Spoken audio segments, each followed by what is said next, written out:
I hope your day is full of frogs and lizards and chameleons and newts and salamanders and geckos and iguanas and crocodiles. And it started out like reptilian. I don't know what direction we're now going. Climb aboard, guys. It's going to be fun. I didn't know if I wanted to talk about amphibians or berries. I was going to start by saying boysenberries and raspberries and blackberries. And then I just wanted to say passion fruit, because I don't know if you've had passion fruit. Go to your local farmer's market. Try passion fruit. Live a little, okay? I ate passion fruit and I was like, damn, I am living. Passion fruit is an exotic fruit, and if you can get your hands on it, you're truly living. That's all I have to say. Guys, we have an amazing episode of Shank for you this week with Josh Potter. We sit down and talk about how to reimagine the world via child share. It is a silly episode. It is a fun episode. I think you're really going to enjoy it. But before we get into this week's episode, there's just something I want to tell you about, and that's oh yeah, socks. Look down at your feet right now. I bet you're wearing socks that have holes in them. Can you see your big toe poking out from underneath the deteriorated cloth that you call a sock? Get rid of those dirty socks. Upgrade your socks. Shop Oh Yeah Socks. Head to their website, ohyeahsocks.com. Go to ohyeah.com. That's 3 O's, HYEAH.com, ohyeah.com. Shop socks and also shop masks and bandanas, because, you know, those are things you're going to actually use and need. And they also make great gifts. So Oh Yeah Socks collaborates with all different types of upcoming artists to bring really great designs. They have really fun prints. They have a Bob Ross bandana. They have a Bob Ross mask with a straw hole so you can sip your drink while being protected from other people's droplets. Okay, Oh Yeah doesn't fuck around. Shop ohyeah.com, discount code SARA10, SARA10 for 10% off. Gift your loved one a pair of socks. They also have classic takes on socks. Like they have these new really cool Brady Bunch socks and really fun retro prints as well. So check them out. They got a Mork and Mindy sock for all you Robin Williams fans. Those are really fun as well.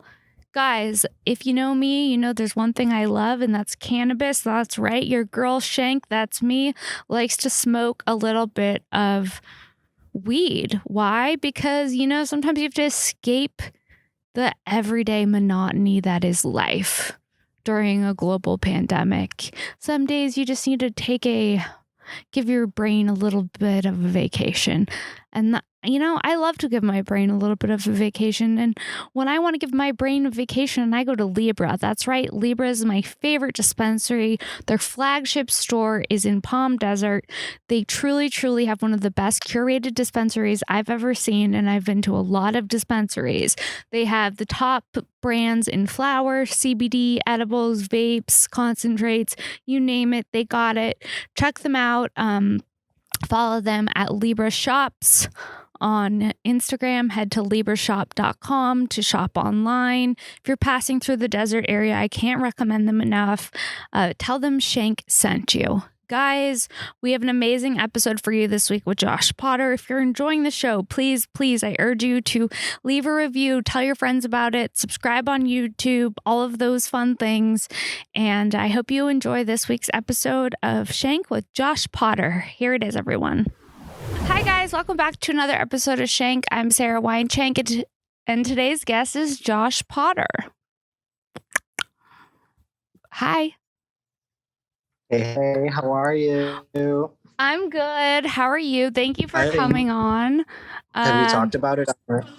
Have I talked about what? What'd you say? Your new settings that you tape your podcast. Oh, my new settings. Your new abode. My new abode. Yeah, it looks like a treehouse kind of. You can't tell. You can't really tell at this angle though, because I had to switch the camera around because, believe it or not, we were having Zoom problems. Zoom, the most reliable app known to mankind, has failed me yet again. Just the gift that keeps on giving. Exciting that you have your own podcast now. What's it called? Tell us about it. Can you hear me? It's called Roach Motel. It's on Tuesdays. It's on the Your Mom's House channel on YouTube. Every Tuesday comes out.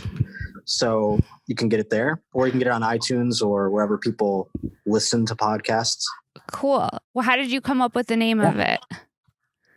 Christina calls me the cockroach. So I just kind of I embraced it and brought it into, the name of it. I need to come up with something to call it. So the Roach Motel. Is that what it's called? Yeah, it is indeed. It's a great name. The artwork is amazing too. Love it. Yes. What do you guys talk about on your podcast? Right behind. We talk about a lot of stuff. We talk about just whatever's going on in my brain. In terms,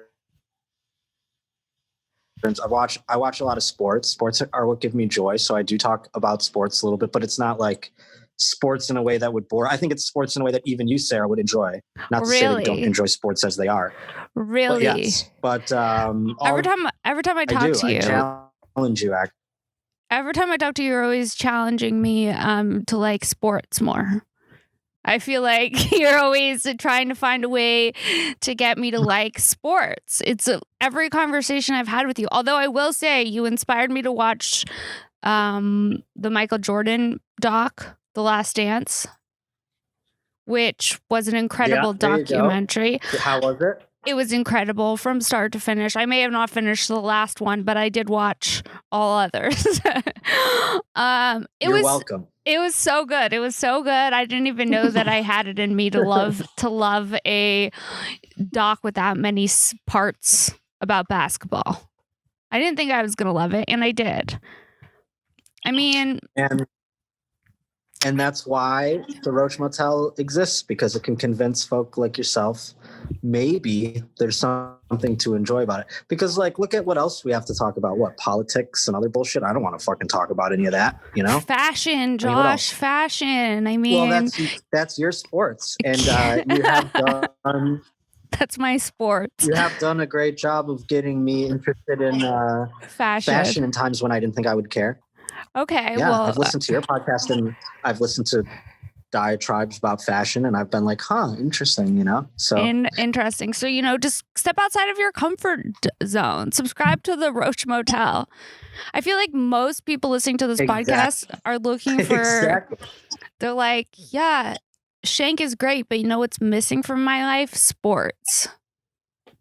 And that's where you come in. I mean, I talk about murder and I talk about some news stories that kind of slip through the cracks. I mean, there's some true crime parts. People wanted me to do a whole true crime podcast, but I just feel like there's too many of them.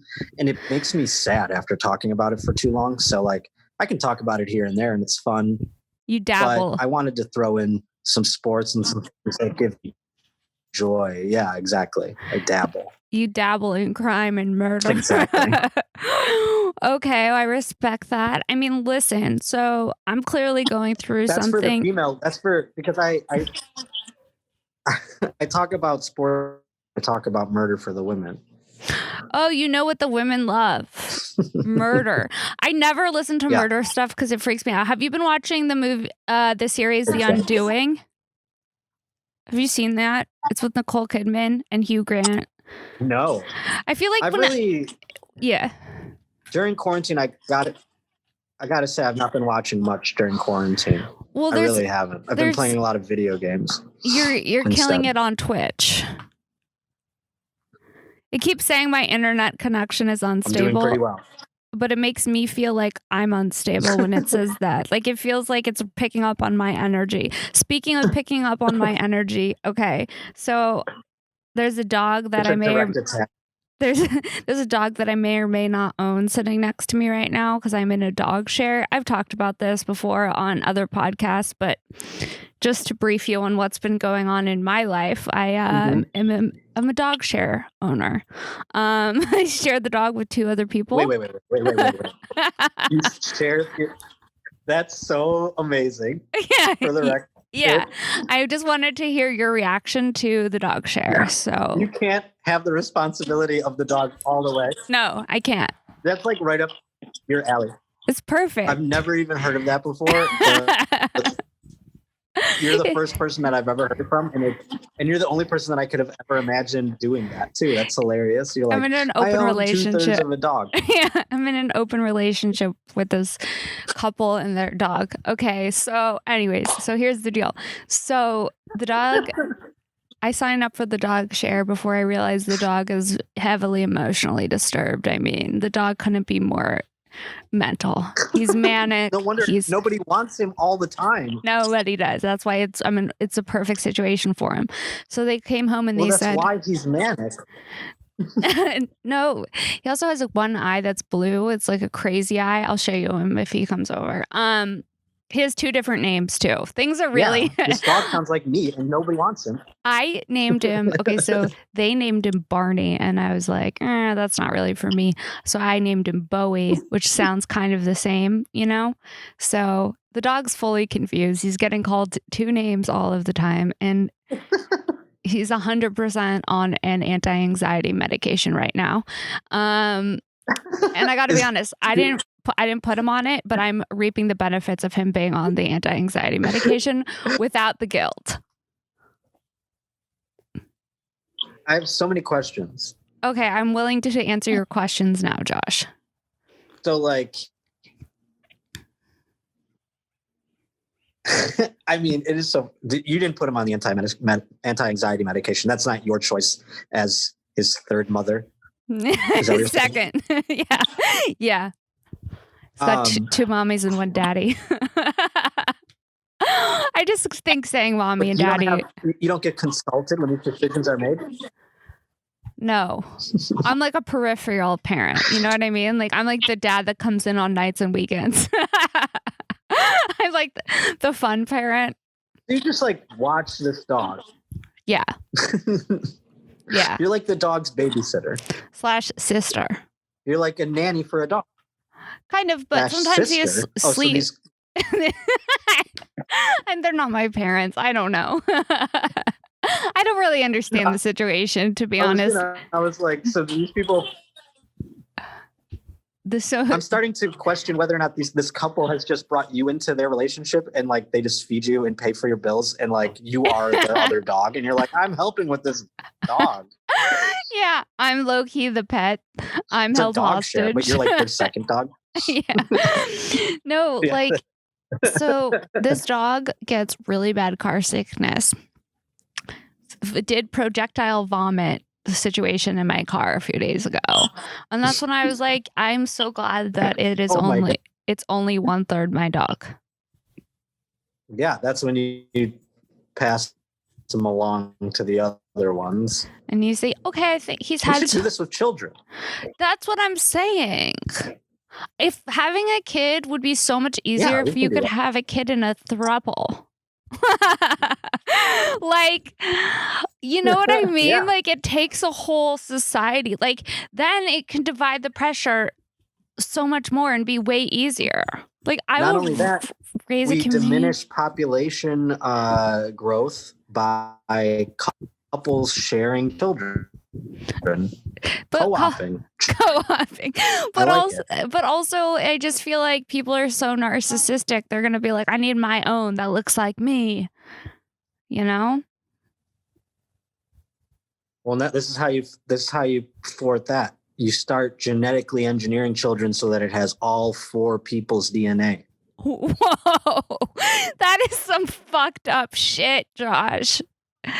That is some next level. That way they all have. No. It's got other daddy's nose and first daddy's eyes.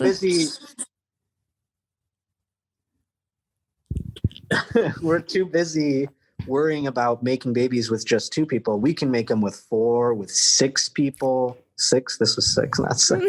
6 oh, yeah, we can make them with 6. 1 baby. Wait. That's pretty. That's crazy. So you're saying we make all the people. You put all the people together. So if you're in a quadruple, meaning 2 daddies, 2 mommies, or 4 mommies, 4 daddies, whatever way you're doing it, 3 mommies, 1 daddy. Whatever way you want to divvy it up. Whatever way you want to divvy it up, you put a little bit of each one's DNA in a lab. So you need a scientist to live this type of way, but you guys can split the cost of the scientist. There are science aspects. Yeah. You need a scientist you could trust. There are science aspects, but you could also get a guy who's really you get one guy who's really athletic, mix him with a guy who's really smart. And then maybe the mom has I don't know, nice tits or something. You throw them all in, and then you're starting to breed better humans if you have more genes involved, or dumber ones, depending on who the people are. Yeah, we need something diverse in there. You know what I mean? It's 2020. Let's mix it up. Let's just make a superior baby and raise it with a few people. I mean, why not? When considering your group that you breed with, you do have to consider we have too many white people in this group. Yeah, that'll be a weak baby. We don't want to have a weak baby. Yeah. We want a nice light brown baby. White, yeah, we want. Yeah. Everyone's got to be gray. We don't want anything recessive running around. Colored. Yeah, we need it perfectly. No, if you're too pure of one or the other. Nope. You're not allowed. You are disqualified. Lesser than. That's true. You're not allowed. Is true. We have rules regarding the future where 4 couples. Could you imagine if it was 8 people had their DNA? Now that's too many. What would be the limit?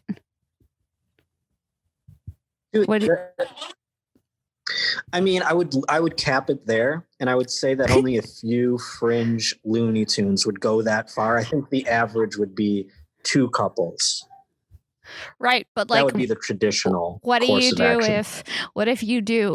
if you get into the raising a child with another couple thing, and then there's turmoil within the couple relationships? You don't let that affect the raising of the child. I think there are bylaws set in place where the 2 couples actually never have to act. It's the child's burden to have to deal with that multiple parents, but they get more. One parents are going to end up being richer than the other parents, and etc.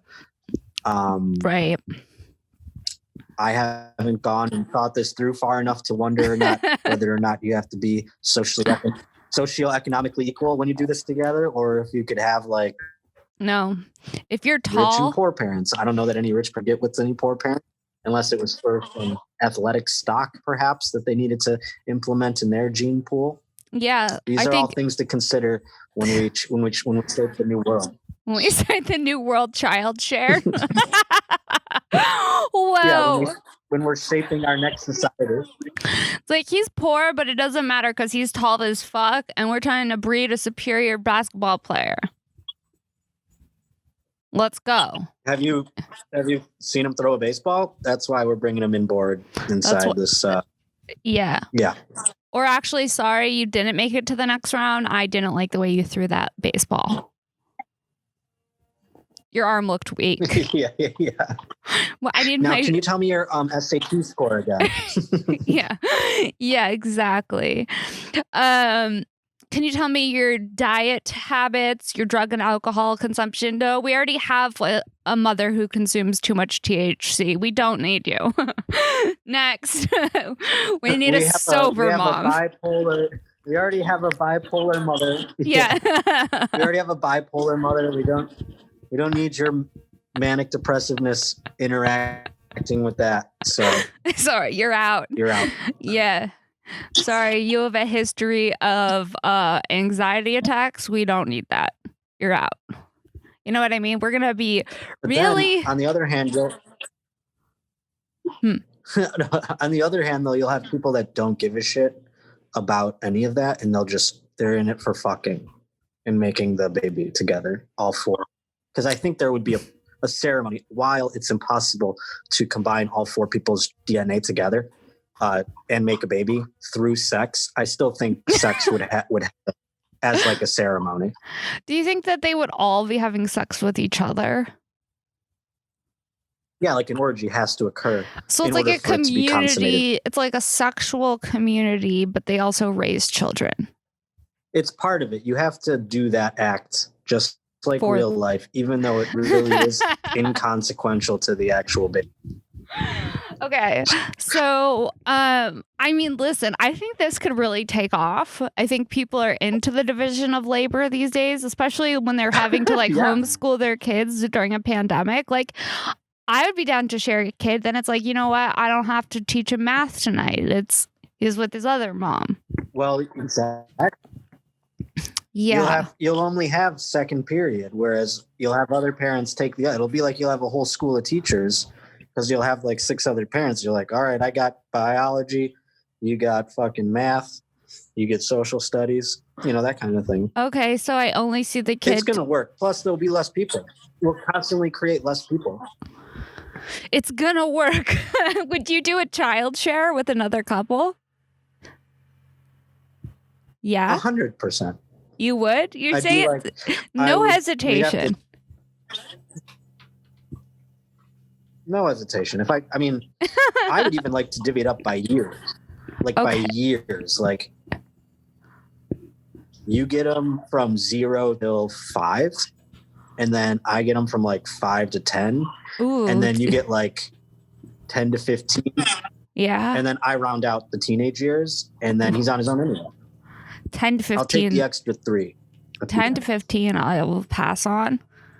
I would like 1 to 5. Right, that's right. I want 5 to 10. Those are the best years. You're picking the best years. Yeah. Those are the best. Well, I'm going to go for the best ones. 5 to 10? Of course I'm going to go for the best ones. When I'm negotiating, I have to come into it with getting what I want. That way that we can kind of then they'll be like, all right, you can't have all of 5 to 10. Maybe like, how about, 5 to 7 to 14. Whoa, like, 7 to 14. All right, fine. Sure. 7 to 14 would be, those are crucial years as well. I'll take 1 to 5. Just when they start getting less cute, I'll pass them along.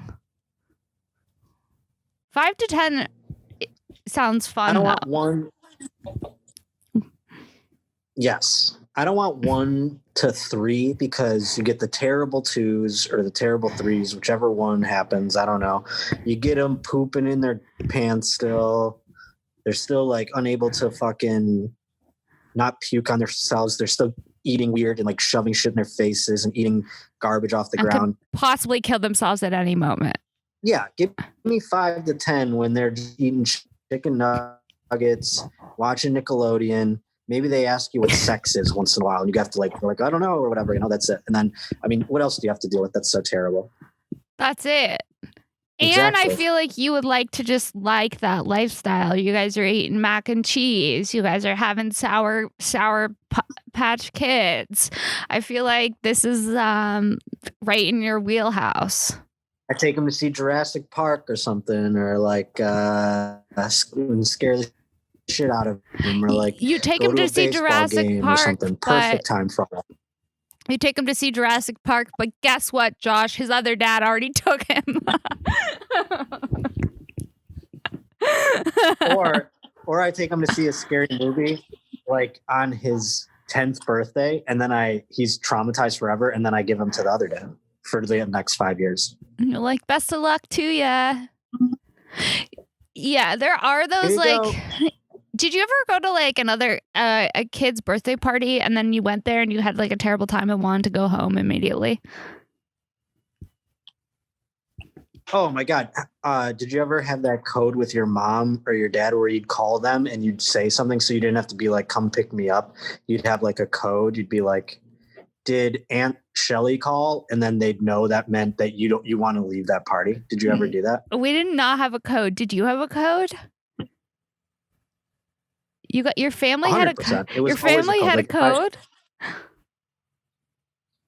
Like if I was at a kid's party or like a sleepover or something like that, and I didn't want to stay there, instead of calling them and being like, I don't want to stay here so that people could hear me say that, we had like a code like, did grandma call, or how, I forget what it was, but it was like something like that. So my mom knows like, okay, I'll come pick you up.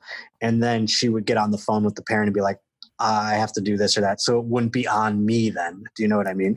I mean, this sounds like superior parenting. I'd like to invite you into a child chair. We're going to be doing a child chair.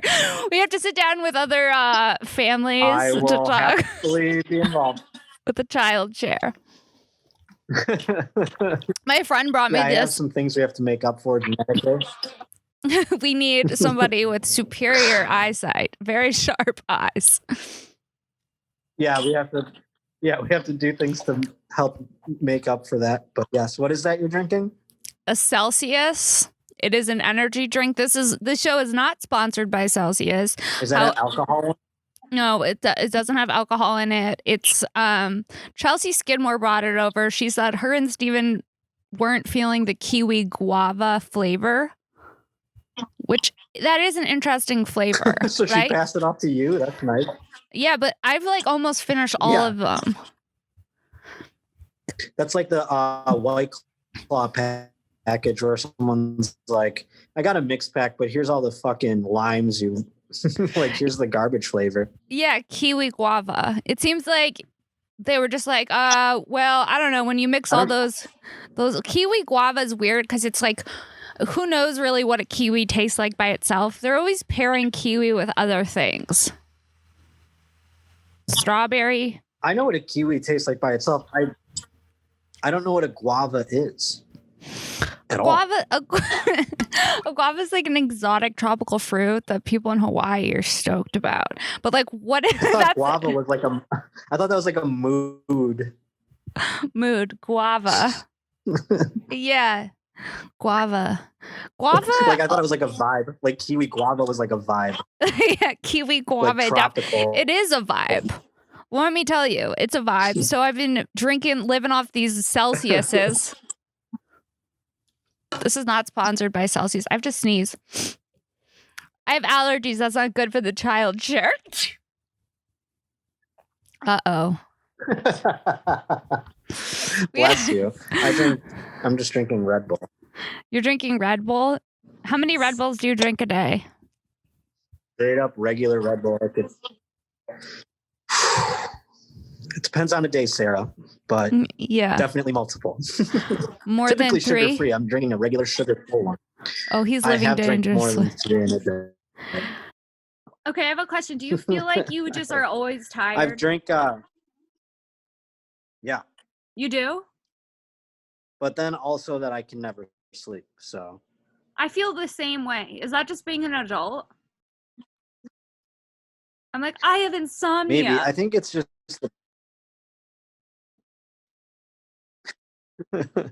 I don't know. I do a constant regimen of Red Bull and Xanax to chase either end of the dragon. Okay. But it's not working. So I don't know. Maybe it is being adult. I don't understand how people have energy all the time to deal with just mundane bullshit. I just can't bring myself to. I think it's depression. Yeah, it could be depression. Maybe Adderall's like the way to go. I think everyone's on it. I used to be on Adderall. When I see a high-functioning, successful person and I'm like, wow, look, they do so much in a day. I can't believe how much they do. And then they go, yeah, I take Adderall like every day. You're like, oh. I know. But Adderall will make you crazy. I had some bad experiences on Adderall. I've heard your story. Cracked out. Yeah. You're like, you can get a shitload of stuff done. But yeah, you had like a pristine closet, but you were like totally unhinged, bouncing off the ceiling. Yeah, it was. But my closet, damn, it looked good. Do you know what I mean, though? Sometimes you're like, what? Yeah. Pros and cons here. You're like, my closet was banging, but I also was wanting to tear my face off my body. Yeah. And that's Adderall, friends. That's exactly what it is like. Oh my God, no, my fucking Zoom recorder turned off. Oh my Josh, Lord. this We're is, snake bitten, dear. what'd you say? I said we're snake bitten. What does that mean? Snake bitten. It's a cliche to be like, just, I don't know, fucked. Or like constantly fucked or whatever. Constantly I forget. fucked. What does it mean? Snake Just bitten? like, yeah, you're snake bitten. I do You're feel just, yeah. snake bitten right now. Also, like, what is happening is, am I going to a holiday party? I'm hiding from the election by dressing like it's like I got invited to a holiday party. Like you're in France? Yeah. I look like a Parisian Christmas girl. That's the energy I'm trying to bring to this Zoom. Yeah. Call it the Parisian Christmas girl look. I have no clue how long we've been podcasting for. Do you? It doesn't give me a time. Let's see, it's 2:24. We started a bit late. We restarted. So probably like a half hour or so. This is what it is to have a podcast. Do you like doing Zoom podcasts? I can't stand a Zoom podcast. I mean, look, you're making it a little better. I like in person better. Yeah. I can't wait for the pandemic. I like it in person better because we don't have these like laps and like delays. Okay, question though. I have a friend who told me she's going doomsday shopping for the election. And I'm like, are we doing this again? We're doing this again? We're going to go back to storing toilet paper again? No, I don't think there will be. How many doomsdays do we have in a row here? I mean, it's like every day's a doomsday. We had the pandemic. Yeah, I mean, these people are going to run out of steam eventually. You know what I mean? Like, I don't know. I'm not doing any prepping for it. Me either. I'm just bored of rock. You're bored of what? We just had I'm just bored of melee and nonsense in this. The Dodgers just won the World Series, and I think they just kind of blew their load on that one. So, yeah, I think we're going to be fine. The Dodgers people won the overturned World cars Series and burned down a bunch of stuff once the Lakers and Dodgers. Yeah, I mean, the Dodgers. I'm such a fair weather fan of sports. I tuned into both the Lakers and the Dodgers, towards the end. I watched the World Series game. I pretended like I was there the whole time. I pretended like it was a win for me. That would make you an average You're an average Los Angelino in that regard. That's not a problem. That's how most Los Angelinos react to their sports teams. I'm like, oh yeah, I was a huge fan of the Lakers the whole time. Oh yeah, huge fan. Do you have flags on your car? Are you driving around with Lakers flags, Dodgers flags? Are you a big fan of either the Lakers or the Dodgers? What's going on there? What? I do like the Dodgers. I'm not like when it comes to baseball, I'm pretty nebulous about my fandom. Like I like a couple teams, so I didn't have a team growing up, so I like a bunch of different ones. But I'd never put a fucking flag. I don't have a car, for the record. I don't drive, but I would never put a flag on my car. But if you did, it would be a Bills flag, not a Dodgers or a Lakers flag. Where are the Bills from? Probably. But I wouldn't put a fucking flag on my car. My mom would do something like that, and then it would get stolen, and then she would cry about it for 4 weeks, and it'd be like, well, why'd you put a fucking flag on your dumb car? Like, what were you doing anyway? Really? I'll buy you another one, Mom. That's it's nice. $10. Stop crying about it. About a flag? about a team flag? I think, though, yeah. No, she would bitch about it getting stolen for months off of her car. She had one of those Mickey Mouse things that you put on an antenna, like a Mickey Mouse head.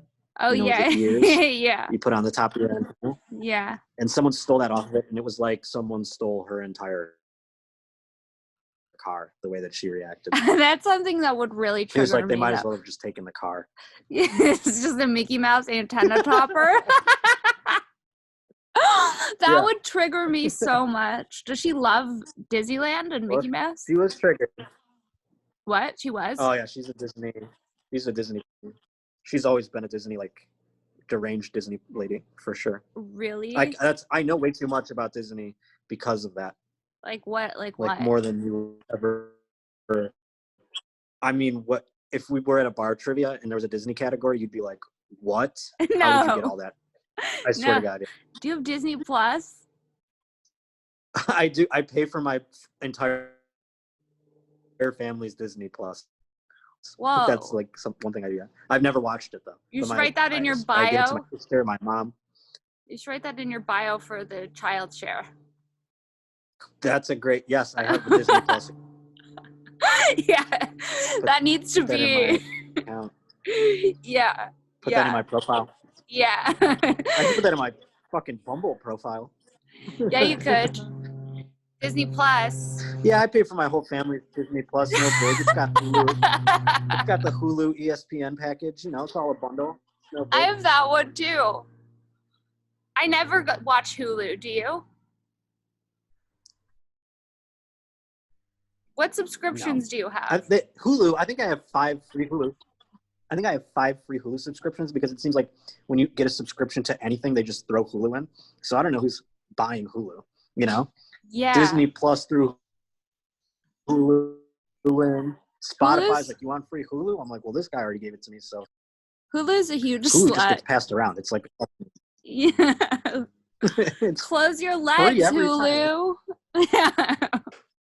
What the hell? That's crazy. Yeah, have some pride. Yeah, stop you're just giving it away. Collabing with everybody. Oh, you get this, you get Hulu for free. It's like, no. It'd be so much better if it was more elusive. Then we'd all want her more. Well, right? The good news they don't is, have any sort of mystery. No, just always available. Hulu, you slut. We see you. So wait, how many episodes of your podcast have you done? Well, tomorrow the 5th one comes out. The 5th one comes out tomorrow. So I've done 5. Okay. So have you had any guests, or is it? Or no, the 6th one comes out tomorrow. The 6th.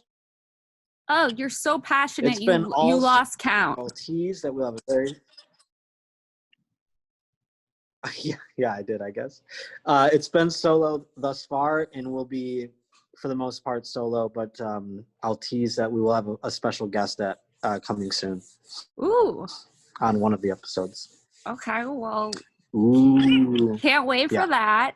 Special guest, tease. How's your apartment? Have you been keeping it clean since the great clean out? Or have you... I have been, actually. I've been cleaning it. You have? I've been keeping it clean enough. I mean, it's not what it was at that point, no. Because, like, I'm inhabiting it quite often now, so it's like... Right. I couldn't let it get to that point again without completely mentally breaking down again. Right. I mean, could it be better? It could probably be a little bit better at this point, yeah. But, you know, I'm looking to, like, end this whole thing. Like, meaning this... What? And what whole thing? Let me just... pandemic. I just, like, I'm ready for... I want my life to move forward. I know. Yeah. Me too. Yeah. Let's end it. I want my life to move forward. So you can have be part of a child share. That's right. I need to start thinking about my abilities that I can bring to the child share. And I have to start establishing and working on my life. I have to, you know, build up around me so that I'm coveted and wanted for a child share experience. Yes. I have leads on that. So, because right now, well, like, because if you think about it, right now, I am searching for a child share experience with only one person. Imagine trying to get other people on board. That's going to be tough to do. I'm having a hard enough time trying to get one person to child share with me right now, you know? Yeah, you just have to move to, like, a very liberal area where people live amongst other people, and, you know, everything's just... We have one mom who makes really good hummus and another mom who kills it with the butternut squash soup. You know what I mean? Is that an idealistic hippie viewpoint? Maybe. but also You fun. want all the Venn diagrams to meet. You want all the Venn diagrams to meet in the middle, and that to be your child. And this episode just could be called Child Share. That's it. It's like, I think we just we re-envisioned society today. Yeah, you're welcome, internet. When we sat down today, I was like, I knew that something important was going to happen. I just didn't know that it would be us reimagining society. So thanks for joining me on this triumphant journey. Now, we're not going to execute any of this. No. We're just putting the... We're not going to execute or implement any of this. But we're curing society. Yeah. You know? The way all cult you take the ball do. and run with it, people. Yeah. Tag, you're it. You know? Yeah. Let us know how we can be of service. Oh, what's that? No, I didn't get your message. Okay, well, that's our episode. Thank you for chatting to me through a shitty Zoom connection. You're the best. Yeah. Where can people find you? And give I know. Hopefully we can. Hopefully, thank you for having me, first of all, and hopefully we can do one in person soon again. Because this fucking... But yeah, I'm trying to think of what I have to plug. I'm not sure when this comes out, but I have shows, actually. November 15th, I'm going to be at Stand Up Live. Yes. November 17th, I'm going to be at Zany's in Nashville. November 18th, I'll be at Stand Up Live in Huntsville, Alabama. So those are my shows. They're all the links are in my Twitter bio at J_Potter, Instagram bio at Josh_Potter. And you can check out the Roach Motel every Tuesday on the YMH YouTube channel and on iTunes and wherever else you listen to podcasts. Yay, thank you so much. Thank you guys so mumuch for listening to another episode of Shank. Make sure to subscribe, Thank you. rate, and review. Okay, bye.